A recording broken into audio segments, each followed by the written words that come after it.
Open the pod bay doors.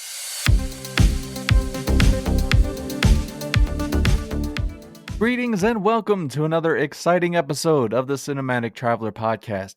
I am your intrepid movie exploring host Chris, and on this episode, I am going to be bringing you my review for the HBO Max film entitled Juror Number 2, directed by Hollywood icon Clint Eastwood. And having a Academy Award-winning director having his movie dumped onto his streaming service does not instill us with a lot of confidence. Maybe this one will rise above the usual streaming movies we get. I'm excited to talk about it because who isn't a fan of Clint Eastwood? And here we are with possibly his last film ever. Now, before I dive into anything in this episode, I have to bring you a word from the show sponsor. That would be yours truly. If you could do me a favor, now that we're here around the holiday Christmas season, the time of giving, if you could just look at the device you're listening to this podcast on, and there is a follow button somewhere on that device. If you could be so generous as to hit that follow button, it would help me as well as you, because then you would always get every episode of the Cinematic Traveler Podcast. And that is the gift that keeps on giving, Clark. Also, if you'd like to leave a rating and a review, that would help out the show as well. It helps me make a better show, as well as get the show out there to more listeners. And if you want to get in touch with me, you can follow me on Instagram at Cinematic Traveler Pod. I also have a Twitter or X, whatever you want to call it, account at CMT Pod. That would work as well. I'm also on Blue Sky, whatever the hell that is, at Cinematic Traveler Pod. I think that's what that one is. So there's 3 ways to get in touch with me and also keep up with what's going on with this show and its amazing, sexy host. So having gotten through all of that mumbo jumbo quick, fast, and in a hurry, I hope that you are doing well out there, my beloved listener. Like I said, we're rushing headlong into Christmas. It's almost over. You're almost there.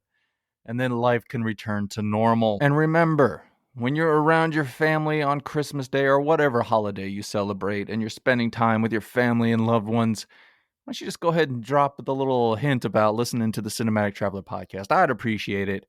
I will let you know, listeners, you did help me out. I set little goals before every month on these things just to kind of see if I can hit them.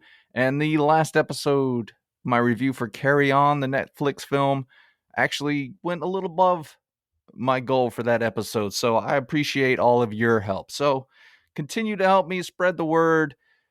Tell everybody about the show and your family. Go on your social media. Whatever you can do, I would greatly appreciate it. And now that I have sucked up enough to you, let's go ahead and get into our review for Juror Number 2. And I am going to struggle saying juror a lot. Before I do have to over-explain everything as usual. I am going to give you a spoiler-free review and plot synopsis. Now, in my plot synopsis, I have hidden 2 movie quotes from movies that are either similar or share some kind of DNA with this movie. And if you can identify either or both of those movie quotes, just let me know. Again, reach out to me on my social media. And I keep a running total for the month. You get a point for each one that you get right. And at the end of the month, whoever has the most points wins and gets to pick a movie for me to review next month. And like I said, we've got some participation and a really tight contest coming down to the wire. If you haven't listened to the previous episodes in this month, you can always go back and do that. I will count those points as well because I am a generous host. So with Juror Number 2, again, directed by Clint Eastwood, we meet Justin, played by Nicholas Hoult, a young man with a wife, Allison, played by Zoe Dutch. I think that's how you say her last name. I'm sorry, Zoe. Who she is expecting their first baby any day now. And of course, this is when Justin gets summoned in for jury duty, where he ends up on this major murder case being prosecuted by an ambitious attorney, Faith, played by Toni Collette, who is trying to use this case to propel herself into the office of district attorney.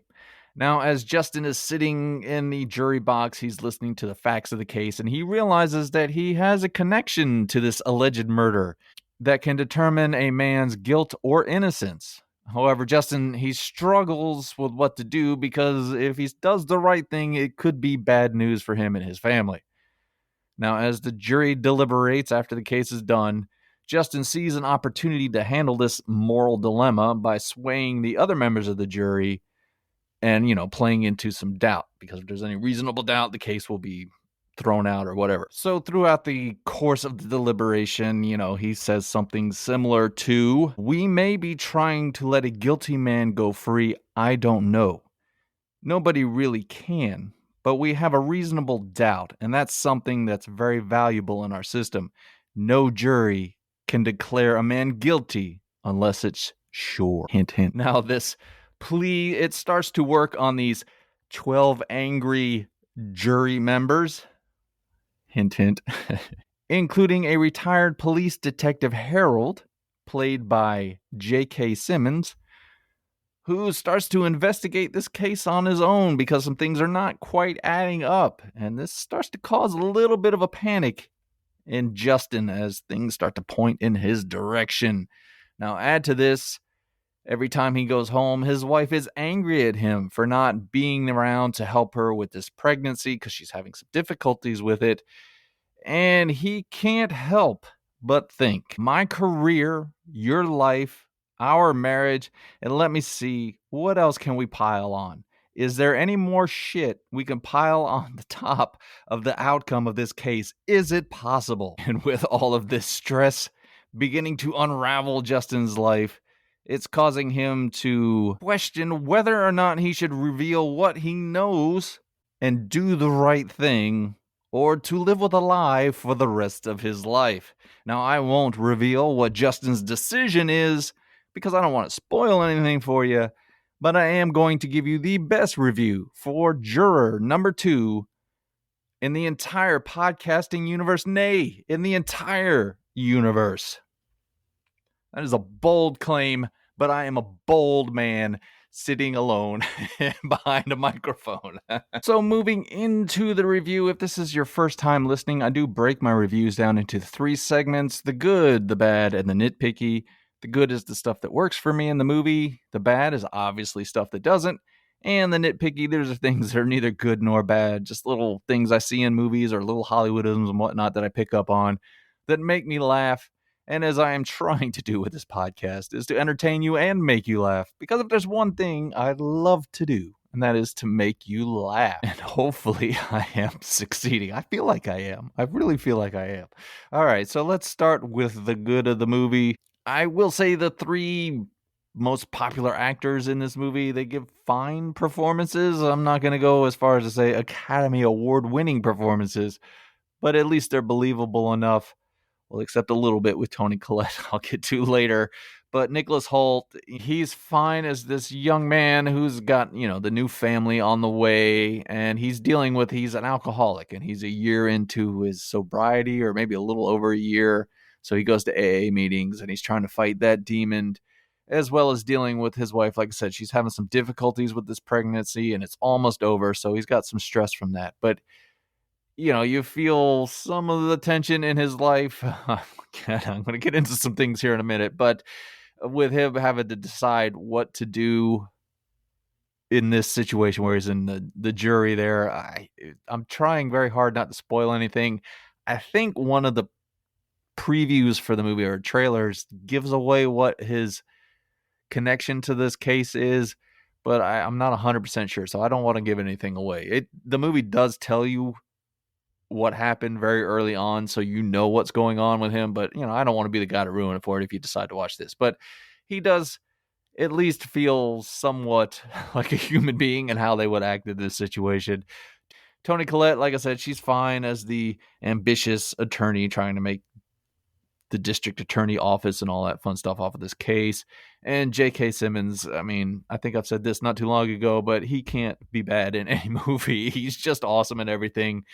I'm going to get into some issues I have with his character and the fact that he's barely in the movie. But, why do you have a guy like that in the movie and just hardly have him in it? I don't understand. But either way, those 3 give a decent enough performance. I did like the premise of the movie. I thought it was interesting, albeit a little unbelievable that he wouldn't know what this case is when he gets put onto it. But at any rate, it was kind of cool to have someone like, oh shit, I know what happened here, and I don't know what to do about it. I will say, honestly, when I first saw the trailer, I thought this was going to be more of a serial killer movie where he was going to be a serial killer and it was one of his victims that someone's got it pinned on them, and he was going to kind of manipulate the juror room. I thought that would have been a little more interesting of a movie, but at any rate, it was a pretty cool premise to think about. What would you do in that situation? And my last positive for this movie, and the one, as I mentioned, I will say it every time, it's under 2 hours. So I am grateful for that.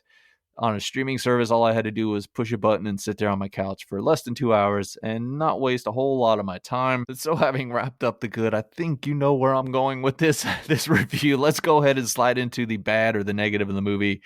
And as much as I did like the premise of the movie, it's not pulled off very well. I mean, it really starts with the trial. They're showing all the stuff for the person that's been accused of this murder and the evidence. And I'm just sitting there like, okay, how is this even a case? They don't really have a whole lot of evidence. The police investigation is very weak, and they have like all these things where it's, I don't give away things, but it's like, we know this happened, but you're like, why would you assume it was a murder and not just an accident, especially when you find out what happened? It's like, okay, why are we instantly assuming this, and we're assuming it's this guy? And there was a lot in the trial segment of this movie that left a lot to be desired, not to use a lot. But you sit there and think, okay, well, I don't think that this person is going to get convicted, because with all the evidence and the way the attorneys are presenting their cases, I'm like, okay, this guy doesn't have enough anything here to put him in jail. But you have to kind of suspend your belief on that, which was tough, because probably 2/3 of the movie is just the trial. And then when they move into the jury scenes, it plays off of that, because you're like, okay, these people are just dead set on having this one verdict as soon as they walk through. And I never got the feeling of that from the case. Maybe if the case had felt like it was more damning to the person that was accused, and you're like, oh my God, this guy is, if he is innocent, this is a really tight noose around him. How is he going to get out of this? And Justin, he needs to do something, or, you would be more investing for you. Instead, you're just like, okay, why are we assuming it's this verdict? Even as, like I said, the jury, they walk into the room and they're instantly like, oh yeah, this is it, this is it, this is it. And I'm like, okay, why? What motivated you to think that? Even when they go through the whole process as Justin is trying to sway them, none of the arguments really work.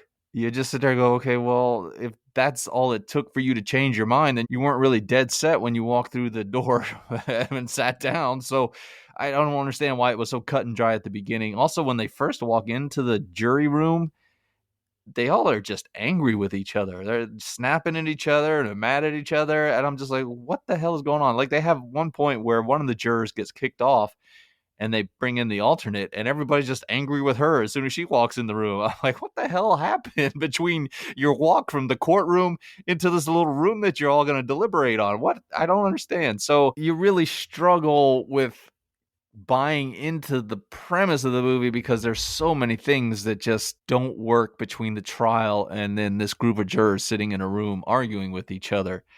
And that leads to really what the main issue with this movie is. It's supposed to be like this tense thriller where you're on the edge of your seat thinking, okay, is Justin going to do this? And what's going to happen with, like, they have the detective character played by J.K. Simmons. I think Harold is his name. He starts picking up on things, and he's like, well, it doesn't make sense that this happened and that happened. And you start thinking, okay, this character is going to sort of be the antagonist for Justin, and he's going to have to maneuver his way around all of these clues that this detective is picking up on. Instead, it's like I said in the thing I said when I was positive, he's barely in the movie. He starts to push things, and then something happens, and then he's gone for the rest of the movie, and you never see him again. And then it gets handed off to Faith, the Toni Collette's character, the attorney, and she starts doing this investigation. And even that, you're supposed to feel this tension because there are clues that are pointing in a direction where it's painfully obvious. I'm like, oh my God, it wouldn't take any kind of amazing detective skills. You don't have to be Sherlock Holmes to figure out where the arrows are pointing at this moment in the movie. And she's just oblivious to these things. And you're like, okay, none of this is working because I don't feel any tension. She's kind of dumb. The one character who you were worried about is not in the movie anymore.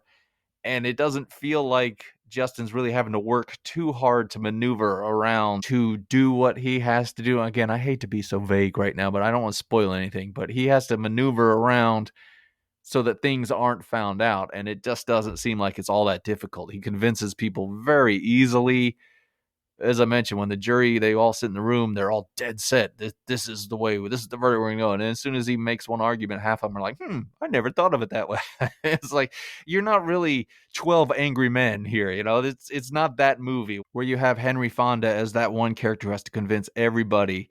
And he slowly, as the movie progresses, he'll get one person and he'll get another. But this one is pretty much, like I said, half the people already switch as soon as and then when someone else says something, they switch back. Like, y'all are a bunch of idiots. Maybe that's because nobody wants to be on jury duty, so nobody pays attention or anything. But yeah, it just doesn't have any kind of tension to it, and it slowly drags along. This movie, like I said, it's under 2 hours.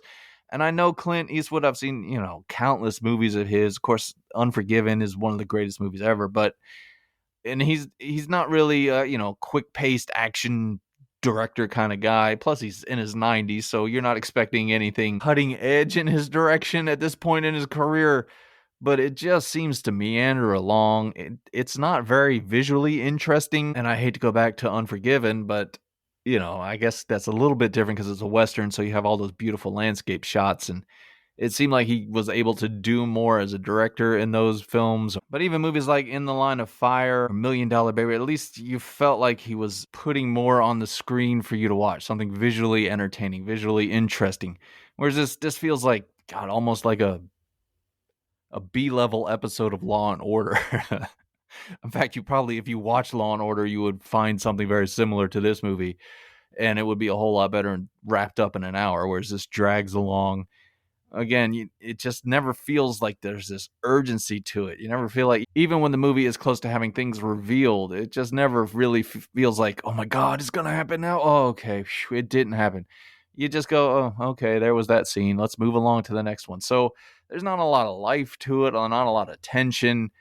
And ultimately, as a thriller kind of movie, you need that. You need to feel like this character is on the verge of having his life fall apart, or on the verge of having things revealed that are going to make everything go haywire and all this stuff. And you never do. It just plods along, and then you get to the end, and it has sort of I don't even know if it's an ambiguous ending, but it kind of ends on a note where you're like, oh, okay, that's what did I watch here? What was the point? So let's move right into the nitpicky. I know this one's going pretty fast. I'm sorry, there's not a lot of love for this movie. I'm gonna say I was a bit disappointed, but I'll get to that in a minute. But with the nitpicky, as I mentioned, these are things that are neither good nor bad, just little things I see in the movies, maybe Hollywoodisms or whatever, that make me laugh. Hopefully I can make you laugh with some of these.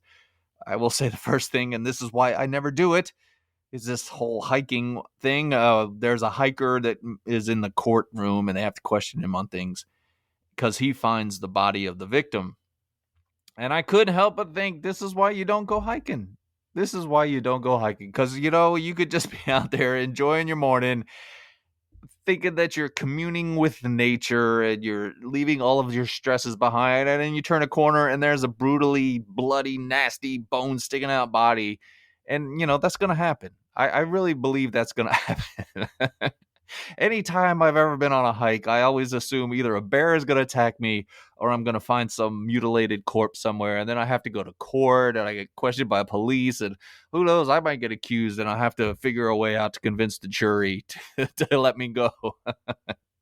It's a lot of pressure anytime I get invited to go hiking to make that decision whether I want to go or not. It just brings me a lot of anxiety and stress. It's just safer in the city. My next nitpick, this one goes back to Toni Collette. Bless her heart. I know she's an excellent actress. She's been in countless things and she does a great job, but boy, her Southern accent is all over the place when she's using it.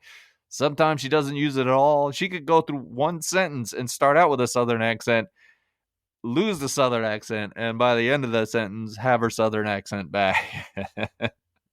And it ranges from, hey, y'all, kind of soft Southern accent to, hey, y'all, what y'all doing? Sop you up with a biscuit, baby. Like, good God almighty. And it doesn't help. The movie's set in Georgia, which, it's a little bit unbelievable because it doesn't portray people who live in the state of Georgia as they are a bunch of mouth breeders who run around going, go Bulldogs. How about them Georgia Bulldogs? And fuck them Bulldogs. But yeah, Southern accents in this movie come and go. I think I give credit to the actors who don't even use it because oh my god, there's nothing. I don't know. Is there anything worse than a bad Southern accent? Maybe a bad like New York or Boston accent. I'm sure when they see movies with accents like that, I cringe. But yeah, anyway, Toni Collette. As much as I love you as an actress, just don't try a Southern accent ever again. My last nitpick for this movie, I mentioned that one of the jurors gets removed, so they bring in an alternate juror, and she has all these questions about things, and things don't add up and all that. And they're like, "Well, what are you, some kind of detective or anything?" She goes, "No, I listen to a lot of true crime podcasts." So they instantly dismiss her, and they're like, "A podcast? They don't know anything. What are you talking about?" And I got offended. I really was offended by whoever wrote that into the movie because you know what? Any of my faithful listeners know you can trust some podcast hosts. We know what we're talking about, especially this one. I mean, I'm not spitting opinions on this show. I'm spitting straight facts out on this show. So, let's take a step back here. Let's not be so harsh on podcasters. Yeah, there are some bad ones out there, but as you well know, my beloved listener, when you find a great podcast and podcast host, you can completely 100% trust them no matter what. So, wrapping up my review for Juror number 2. Oh, Clint, I hate that this is going to be your last movie because I did not enjoy it. I know this is on a streaming service, and I unfortunately had to grade a Clint Eastwood movie on a curve because of that. It's just sad. It depresses me in the state of cinema at this moment. But yeah, I would not even recommend watching this on the streaming service or HBO Max if you want to try it. It's just there's no life to it. There's no tension. You're never on the edge of your seat. It just plods along. It's kind of boring. And then, like I said, when you get to the end, you just go, oh, okay, that was it. I'll forget about this movie in 2 days. There's no way I'll remember anything about it. I'll probably, by the time January hits, I won't even remember Clint Eastwood directed this movie. In fact, he probably doesn't remember he directed this movie. That's a horrible, horrible thing. But I'm old, so I can make those jokes. So, yeah, go ahead and skip Juror number 2. Go watch The Unforgiven or something, or In a Line of Fire. Go watch a good Clint, or play Misty for me. That was his first directorial debut. That was a really good movie. That'll keep you on the edge of your seat. But yeah, definitely skip Juror number 2. So that brings us to the end of this exciting episode. Hopefully you enjoyed it. If you're still listening, then you must have enjoyed it. I must have done something right. So if you could, please, again, follow the show, rate and review it, tell everyone you know, share it on your social media. I would appreciate that. Let's see, my next episode, I am going to take a bit of a break. I know usually I do another streaming movie surprise in the middle of the week, but we got Christmas this week and I got to do some traveling. So I probably won't do a midweek episode, but I'll be back next weekend. Maybe I'll try to get it out a little bit earlier, and I'm going to review Nosferatu, which I'm very excited to see. Now, before I go, I just want to thank you once again for taking the time out of your day to listen to my podcast. I tell everyone I know I've got the smartest and sexiest audience members in all the podcast universe, and you never fail to live up to those high standards. And as you are traveling around on this blue and green ball, bouncing through the cosmos, I need you to do one thing for me. Go out there and do that voodoo that you do so well. Punch it.